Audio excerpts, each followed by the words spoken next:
Today in the Daily Dose, Bomba Puertorriqueña. In the 1600s, after Spanish colonial settlers imported slaves to Puerto Rico from varying regions of the African continent, slaves united under a common language of resistance, resilience, and self-expression, now known as Bomba Puertorriqueña, or simply Bomba. The oldest genre of the Afro-Puertorriqueña musical tradition, percussionists and dancers came together to sing and dance traditional resistance bombas with lyrics that translated to such rhythmic stanzas as "Field I live in sadness, every day I suffer more. Oh God, what will become of me?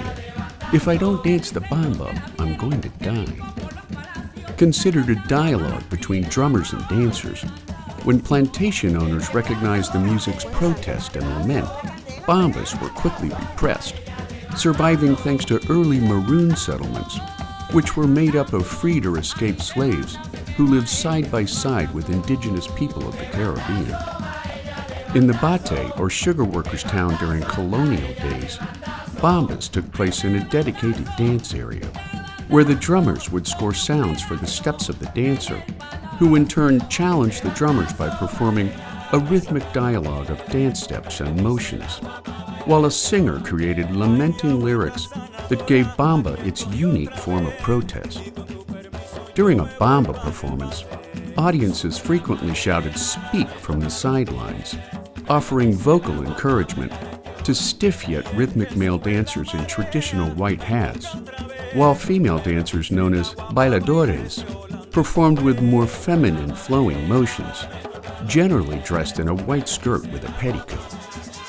Today, bombas are still performed on a weekly basis in the La Perla neighborhood of Old San Juan, Luisa, Santurce, Mayaguez, Ponce, and some parts of the U.S. mainland, generally comprised of 4 instruments: a gua, a maraca, the bullador drum, and the subidor drum, although many bombas have morphed into large groups of syncopated drum lines. Each bomba is a unique spectacle of flowing skirts, expressive dance, and complex percussion performances, allowing participants to converse with words, rhythm, and dance in a timeless ancestral language. Children frequently join the dance while holding hands, making the Bomba Puertorriqueña an integral part of Puerto Rico's national heritage. And there you have it, Bomba Puertorriqueña, today in the Daily Dose. If you enjoyed this short educational video, consider giving the filmmakers a YouTube super thanks from as little as $1, so that you too can feed the filmmakers who feed your brain.